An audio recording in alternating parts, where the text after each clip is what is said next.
The fog rolled in from the Atlantic like a living thing, swallowing the coastal road ahead of me in thick, gray sheets. My hands gripped the steering wheel tighter as I navigated the familiar curves that carved through the cliffs of Bracken Point. 10 years. It had been 10 years since I'd driven this road, and yet my body remembered every twist, every dip where the asphalt dropped toward the churning sea below. The lighthouse appeared first through the mist, a pale sentinel standing guard over the rocks where my father once worked. Its beams swept across the water in lazy arcs, the same rhythm that had lulled me to sleep as a child, but there was no comfort in it now. The sight of it only reminded me why I was here, why I'd left my modest apartment in Boston to return to a place that had never quite felt like home. Before we jump back in, tell us where you're tuning in from, and if this story touches you, make sure you're subscribed, because tomorrow I've saved something extra special for you. My mother was dead. Ruth Carlyle had passed 3 days ago, according to the terse phone call from Harper. No pleasantries, no explanation of how it happened. Just the facts. Mother's gone. Funeral's Tuesday. St. Mark's at 2. Then the line went dead, leaving me staring at my phone like it might offer some insight into the woman who'd raised me with iron discipline and unspoken disappointments. The town materialized around me as the fog thinned, weathered clapboard houses with their backs turned to the sea, fishing boats bobbing in the harbor like tired souls seeking rest. Nothing had changed, not really. The same peeling paint on Morrison's General Store, the same crooked sign for Hattie's Diner swaying in the salt breeze. Even the people looked frozen in time, bundled in their heavy coats and wool caps, faces carved by wind and spray into expressions of quiet endurance. But their eyes followed my car as I passed, sidelong glances that carried the weight of small-town memory. They knew who I was, the Carlisle boy who'd left, who'd turned his back on everything his family had built here on this unforgiving coast. The prodigal son returning not in triumph but for a funeral. I parked outside Brennan's funeral home, its Victorian facade as somber as I remembered. The brass nameplate by the door had been polished to a shine that seemed almost obscene against the gray sky. Through the tall windows I could see movement inside, mourners already gathering, their dark clothes creating shadows within shadows. That's when I saw her. Harper stood near the guest book, her auburn hair pulled back in the same severe bun our mother had favored. She wore a black dress that accentuated her angular frame, and when she looked up at me through the glass, her green eyes held all the warmth of January seawater. No smile, no acknowledgement of the brother she hadn't seen in a decade, just that cold, measuring stare that seemed to weigh me and find me wanting. I sat in my car for another moment, watching her turn back to the guests with practiced grace. Harper had always been good at playing the part, at being what people expected. The dutiful daughter, who stayed, who cared, who never abandoned her responsibilities for something as frivolous as dreams. The wind picked up, rattling my windows, and carrying with it the salt-sharp scent of home. I took a deep breath, tasting the familiar brine on my tongue, and stepped out into the cold embrace of Bracken Point. It was time to face what I'd left behind. St. Mark's Church stood against the gray sky like a monument to endurance, its white clapboard walls weathered to the color of old bones. The Atlantic wind howled around its corners, rattling the stained glass windows that depicted scenes of fishermen and storms, images that spoke to the congregation's daily battle with the sea. I slipped into the back pew as the service began, feeling the collective weight of judgment settle on my shoulders like a heavy coat. The church was fuller than I'd expected. Ruth Carlyle had been a fixture in this community for 63 years, and it seemed half the town had come to pay their respects to the lighthouse keeper's widow. From my vantage point, I could see Harper in the front row, her spine straight as a mast, her hands folded with practiced composure. She didn't turn around once during the opening hymn, didn't acknowledge my presence with even the slightest tilt of her head, but I knew she felt me there, the same way I felt the eyes of old neighbors boring into my back. Mrs. Henderson from the post office, Tom Sawyer, who'd run the hardware store since before I was born, faces carved by salt wind and years of watching other people's business. Pastor Williams spoke of Ruth's dedication, her tireless work at the church bazaars, her strength in raising 2 children alone after Gus died. He painted her in watercolors of gentle devotion, omitting the harsher brushstrokes I remembered. The sharp words when I brought home anything less than perfect grades, the way she'd purse her lips when I sketched instead of studying, the cold silence that followed my announcement about art school. Ruth Carlyle was a woman who understood sacrifice, the pastor intoned, his voice carrying over the wind that seemed determined to shake the building from its foundation. She gave of herself selflessly, putting family and community before her own needs. I found myself drifting as he spoke, watching dust motes dance in the colored light from the windows. I remembered sitting in these same pews as a boy, fidgeting beside my mother while she sang hymns in her clear, strong voice. My father would be on the other side of me, smelling of salt spray and machine oil, his calloused hand resting gently on my shoulder. Those had been easier times, before the cancer took him and left us to navigate Ruth's grief-hardened expectations. When Harper rose to deliver the eulogy, a hush fell over the congregation that had nothing to do with reverence. She approached the podium with measured steps, her heels clicking against the worn wooden floor like a metronome counting down to something inevitable. "My mother," she began, her voice carrying clearly through the church, was a woman who believed in loyalty above all else. She understood that family means staying, means choosing duty over convenience, means being present when times get difficult rather than running toward easier horizons. The words hit me like physical blows.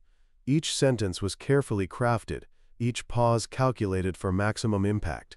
She never looked directly at me, but every person in that church knew exactly whom she was addressing.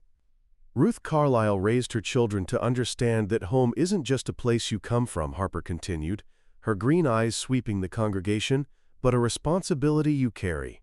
Some embraced that lesson, others chose differently. I felt a hand touch my shoulder and turned to see Caleb Mercer sliding into the pew beside me. His weathered face was kind, understanding, and for the first time since entering the church, I felt like I could breathe properly. "Don't let her get to you," he whispered, so quietly only I could hear. "She's been building up to this for years." But I was already getting up, making my quiet exit before Harper could deliver whatever final blow she had planned. The wind caught me as I stepped outside, whipping my coat around my legs and carrying the salt-sweet scent of the sea. Behind me, I could hear Harper's voice continuing, painting her perfect picture of loyalty and sacrifice, while I stood alone in the church parking lot, wondering how I'd become the villain in my own family story. The church hall smelled of weak coffee and vanilla wafers, the kind of institutional refreshments that spoke to decades of funeral receptions and potluck dinners. Folding tables draped in white cloth held silver urns and platters of sandwiches cut into perfect triangles, while mourners clustered in small groups, their voices a low murmur beneath the fluorescent lights. I hadn't planned to stay for the reception, but something kept me rooted in place, perhaps the need to prove I belonged here, or maybe just stubborn pride. I accepted a styrofoam cup of coffee from Mrs. Henderson, who squeezed my hand and whispered how sorry she was for my loss, her eyes searching my face for some sign of the boy who used to deliver her groceries on his bicycle. Harper materialized beside me like a storm cloud, her earlier composure intact despite the emotional weight of her eulogy. She'd changed nothing about her appearance, every auburn hair still perfectly in place, her black dress unwrinkled, her lipstick unsmudged. Only her eyes betrayed the fire burning beneath the surface. "That was quite the performance," I said quietly, stirring my coffee with a plastic spoon that bent under the pressure. "I prefer to call it the truth." Her voice carried the same chill as the wind off the water. "Though I suppose truth has always been a flexible concept for you." An elderly woman approached us, clutching Harper's arm with arthritic fingers. "Oh dear, your mother would be so proud, such a beautiful service. And now you can finally focus on taking care of that lovely old house without worrying about her." Harper's smile was practiced, gracious. "Thank you, Mrs. Abernathy.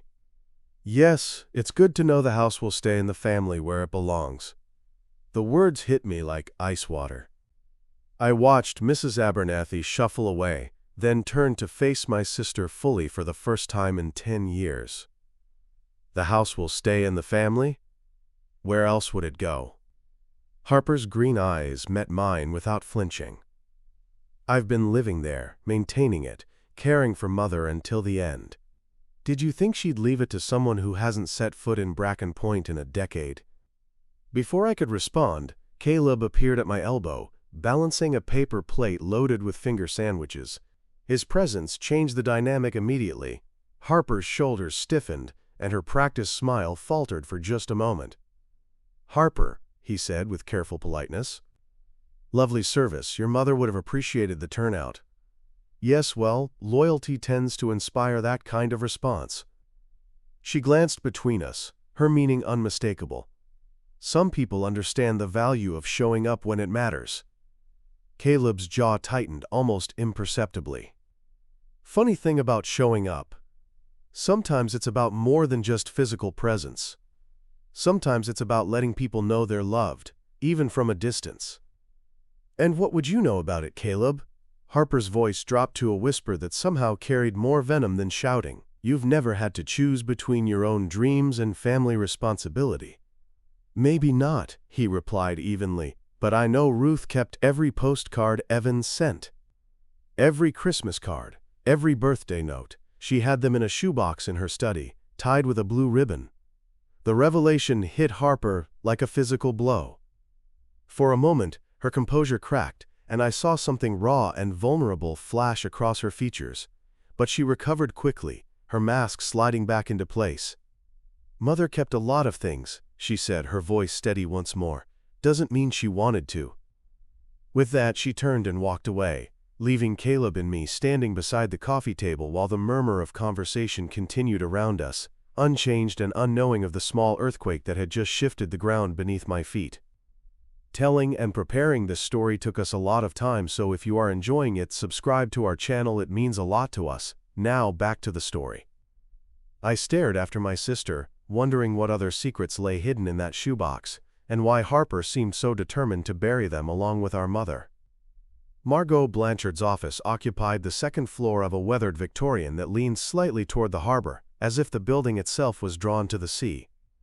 The narrow staircase creaked under our feet as Harper and I climbed in silence, the salt air seeping through the old windows and mixing with the scent of aged paper and lemon oil. I hadn't slept well at the Anchor Inn. The walls were thin, and the couple next door had argued until nearly 3 in the morning, their voices a sharp counterpoint to the rhythmic crash of waves against the rocks below. But it wasn't the noise that kept me awake. It was Caleb's revelation about the postcards, the image of my mother sitting at her kitchen table, running her fingers over my careful handwriting, while Harper moved through the house like a guardian, protecting Ruth from the son who'd abandoned them both. Margot's office was cramped and dark, lined with law books, whose leather spines had faded to the color of driftwood. She sat behind a mahogany desk that had probably been her father's, and his father's before that, another piece of Bracken Point that refused to change with the times. Her gray hair was pulled back in a practical bun, and her wire-rimmed glasses caught the weak morning light filtering through the salt-stained windows. "Please sit," she said, gesturing to 2 chairs that faced her desk like defendants awaiting judgment. Harper chose the one closer to the window, her back straight, hands folded in her lap with the patience of someone who already knew the verdict. I took the remaining chair, feeling suddenly like a stranger in my own family's business. Margot had known us since we were children. She'd handled my father's modest estate when he died, had drawn up Ruth's will years ago when Harper and I were still speaking. Now she looked at us with the careful neutrality of someone who'd witnessed too many family fractures to take sides. "Your mother's will is straightforward," Margot began, unfolding a document that seemed too thin to contain a lifetime's worth of decisions. She was very specific about her wishes. The reading felt mechanical, almost surreal.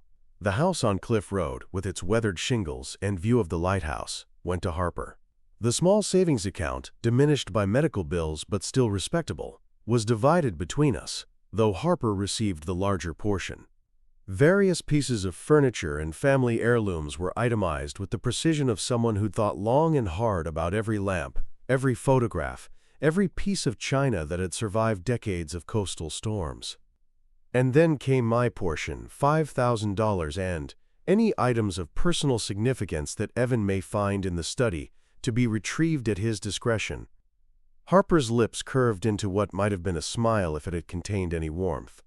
Items in the study, she repeated, as if the words themselves were amusing. How thoughtful of Mother! I felt something cold settle in my stomach.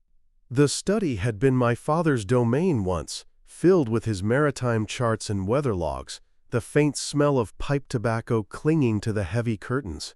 After he died, Ruth had claimed it as her own, transforming it into a shrine to efficiency, where she paid bills and wrote her careful correspondence. "That's it?"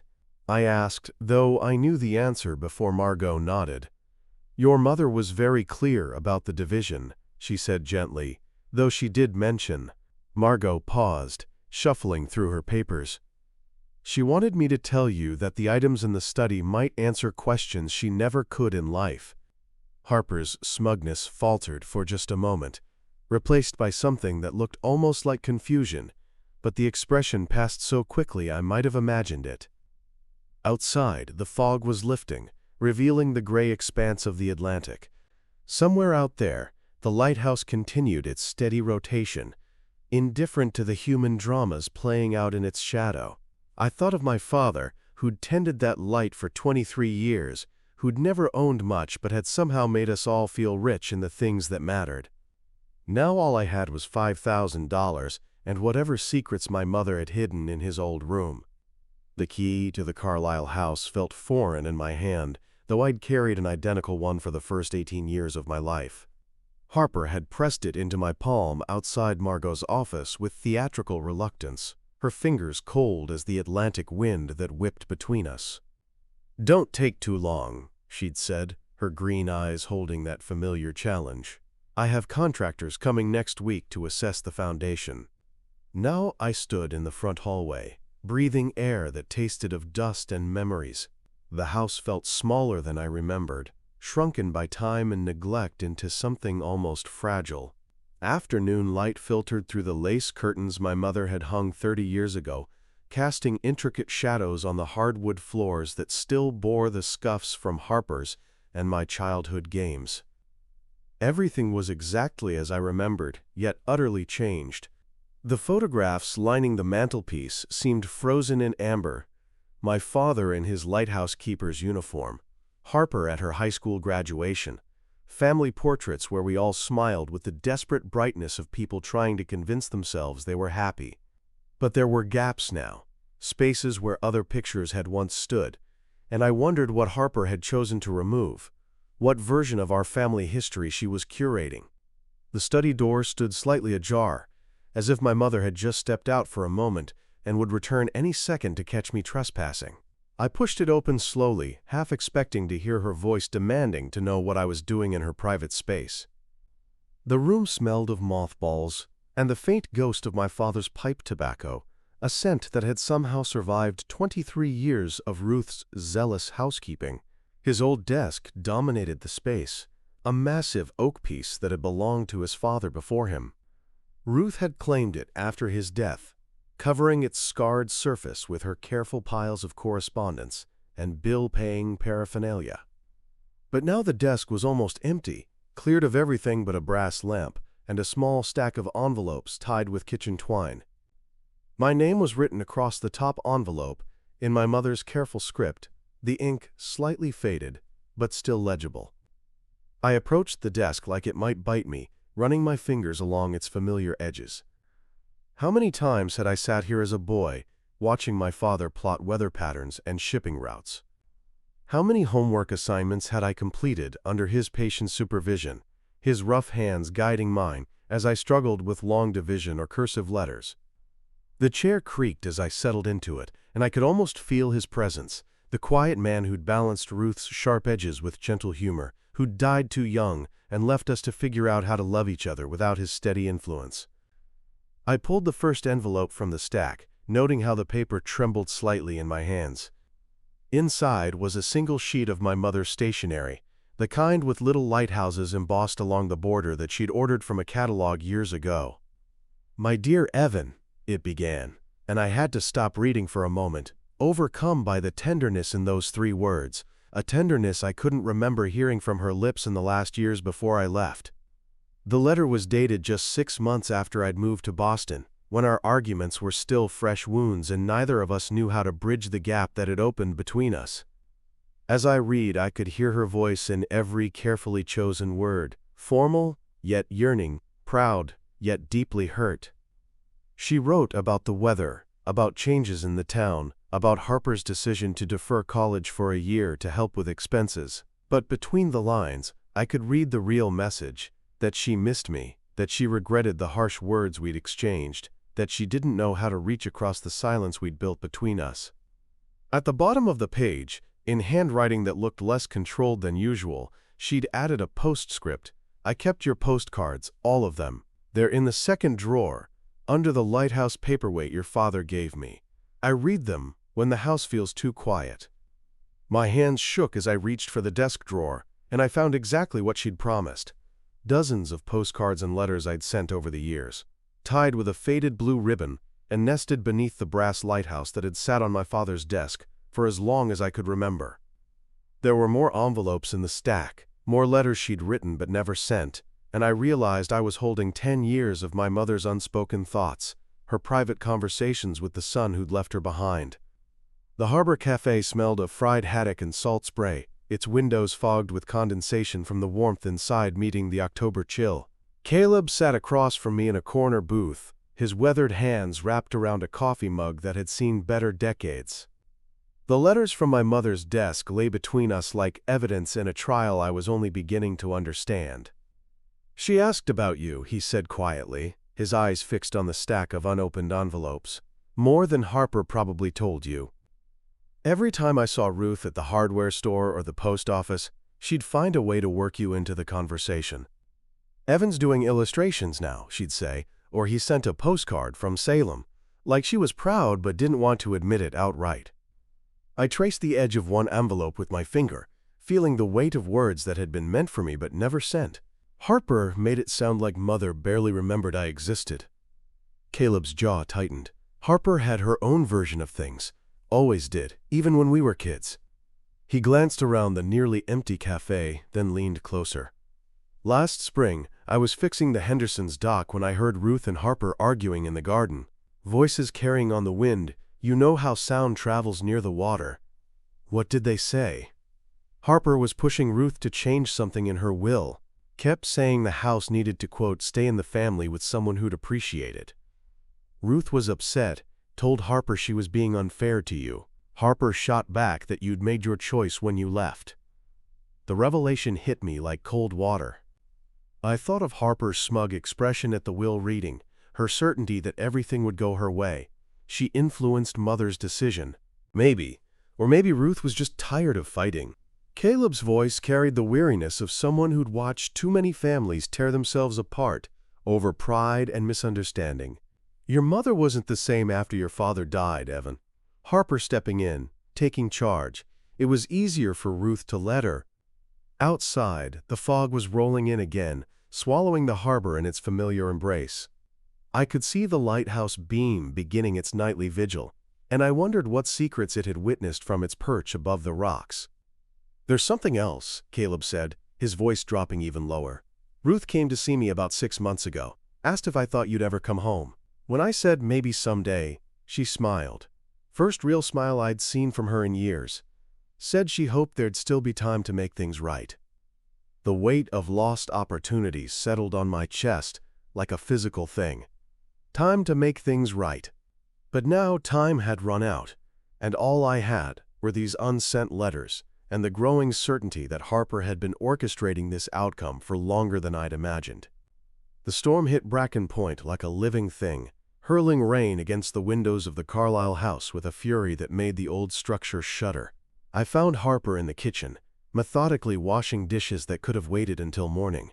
Her movements were precise, controlled, the same careful efficiency our mother had drilled into us both. She didn't look up when I entered, though the letters rustled in my hands as I set them on the scarred wooden table where we'd eaten countless silent dinners as children. "You lied to me," I said, my voice barely audible above the storm's rage. Harper's shoulders tensed, but she continued scrubbing a plate that was already spotless. "I've never lied to you, Evan. I've simply told you truths you didn't want to hear." Mother kept my postcards. All of them. She wrote letters she never sent, letters where she said she missed me.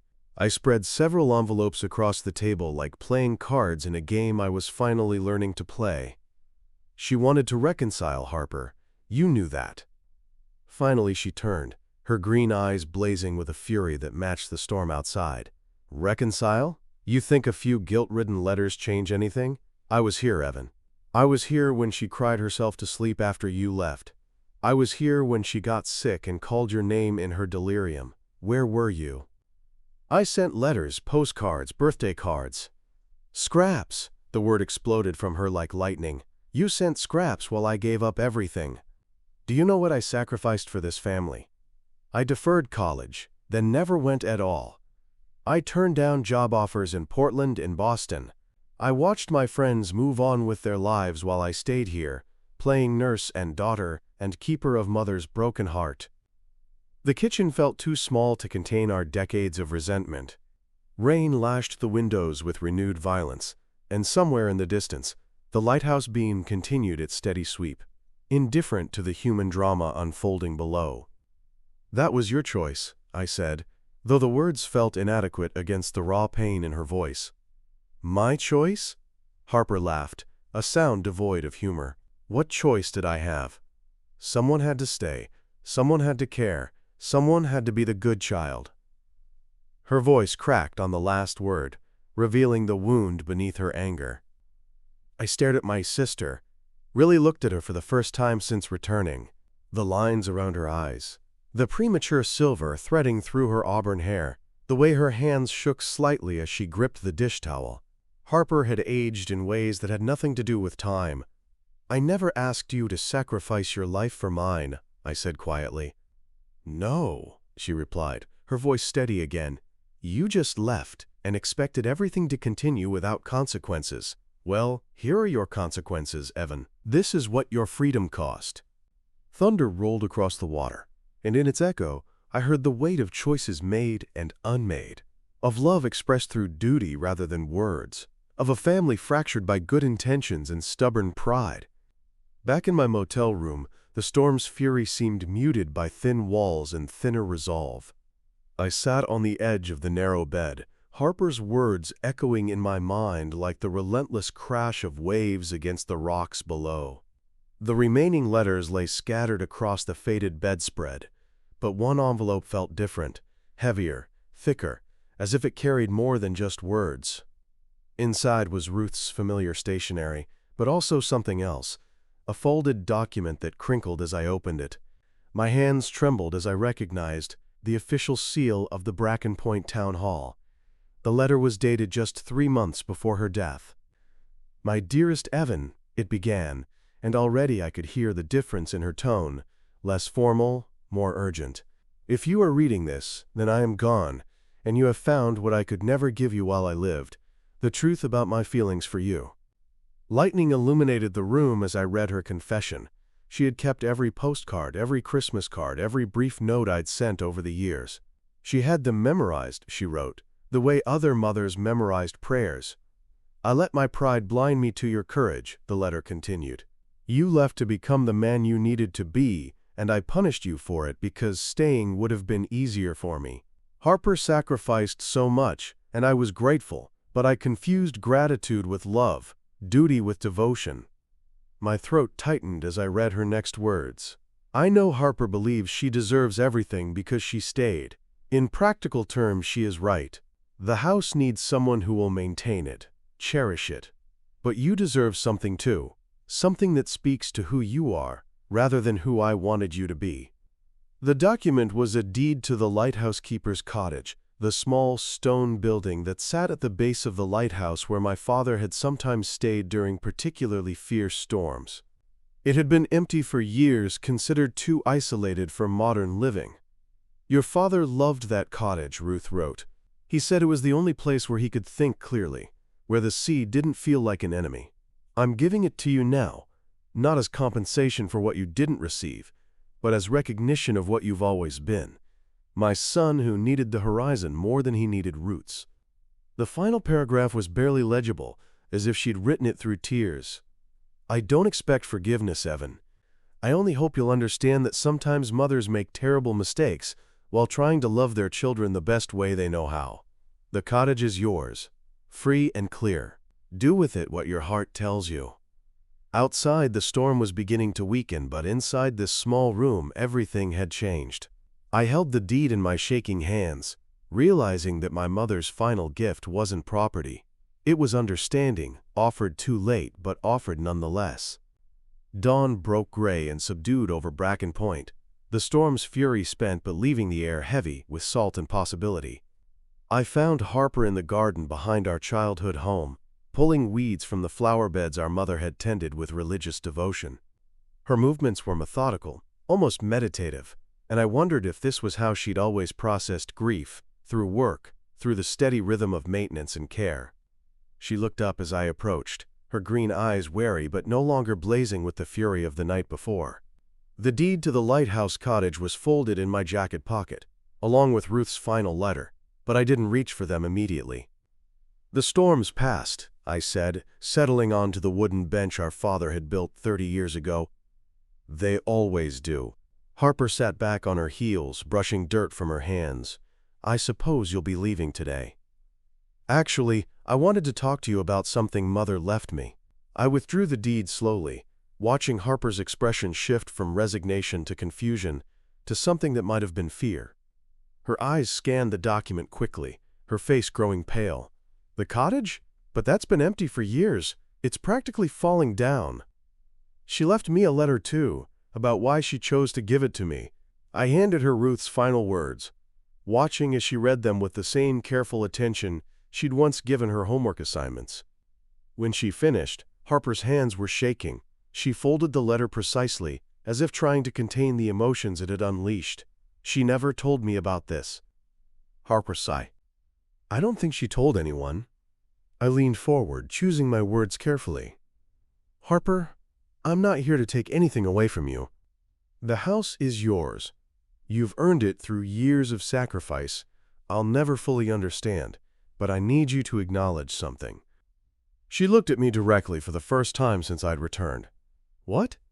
"That you destroyed some of my letters. That you influenced Mother's decisions about the will.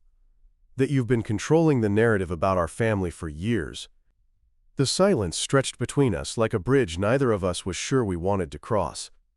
Finally, Harper's shoulders sagged, and for a moment, she looked like the little girl who used to follow me around the lighthouse grounds. "I burned 3 postcards," she admitted quietly. "The ones that came the Christmas after you left. I was so angry, Evan. So hurt. I wanted her to forget you the way you seem to have forgotten us. But she never did." "No." Harper's voice was barely a whisper. "She never did." I stood, brushing salt spray from my jacket. "Keep the house, Harper. Live in it, renovate it, fill it with whatever life you choose. But let's not pretend anymore that Mother didn't love us both, in her own complicated way." Harper nodded, tears finally spilling down her cheeks, the first genuine emotion I'd seen from her since my return. "What will you do with the cottage?" I looked toward the lighthouse, its white tower stark against the gray morning sky. "I'm not sure yet, but I think I'd like to find out." The key to the lighthouse keeper's cottage turned easily in the weathered lock, as if it had been waiting for me all these years. The door swung open with a groan that spoke of salt air and time, revealing a space that seemed frozen in amber, my father's domain, preserved by neglect, and the kind of coastal weather that aged everything into something ancient and honest. The cottage was smaller than I remembered, just 2 rooms and a tiny kitchen that faced the sea. Dust motes danced in the morning light that streamed through windows clouded with salt spray, and the air carried the ghost of my father's presence, pipe tobacco and wool sweaters, the particular scent of a man who'd spent his life watching over ships in the night. His journal still sat on the windowsill, its leather cover cracked but intact. I opened it carefully, finding entries that painted a picture of quiet contentment. Weather observations, notes about migrating birds, brief reflections on the changing moods of the Atlantic. But scattered throughout were passages about Harper and me, our first steps, our scraped knees, our small triumphs that had somehow seemed enormous to a father's heart. Evan drew a picture of the lighthouse today, one entry read. Perfect proportions, even got the lamp room details right. He sees things the way they really are, not just the way they appear. I set up my sketchbook on the same windowsill where he'd written those words, looking out at the view that had shaped him, endless water meeting endless sky, the horizon line a promise of places yet to be discovered. For the first time in a decade, I felt anchored not by obligation but by choice. My phone buzzed with a text from Caleb. Coffee tomorrow? Got some ideas about fixing up that cottage if you're interested. I smiled, typing back my reply as the lighthouse beam began its evening rotation. Tomorrow would bring decisions about staying or leaving, about transforming this inheritance into something living rather than just inherited. But tonight, I was content to sit in my father's chair, watching the waves roll in like prayers spoken in a language older than words. The cottage wasn't much, weathered stone and stubborn windows, floors that creaked with every step, but it was mine in a way that had nothing to do with deeds or wills. It was mine because I could finally see what my mother had understood in her final letter. Sometimes, the most valuable inheritance isn't what you receive, but what you choose to do with the legacy of love, imperfect as it might be. Outside, the Atlantic continued its eternal conversation with the shore, and somewhere in the big house on the hill, Harper was probably making her own plans for tomorrow. We would never be the siblings we might have been, but perhaps we could learn to be the family we actually were, complicated, wounded, but finally honest about the love that had always existed beneath our careful defenses. The lighthouse keeper's cottage welcomed me home. Up next, we have 2 more incredible stories that are waiting for you. Just click the image you want to watch, and it will take you there. If you enjoyed this video, make sure to subscribe. It would mean a lot.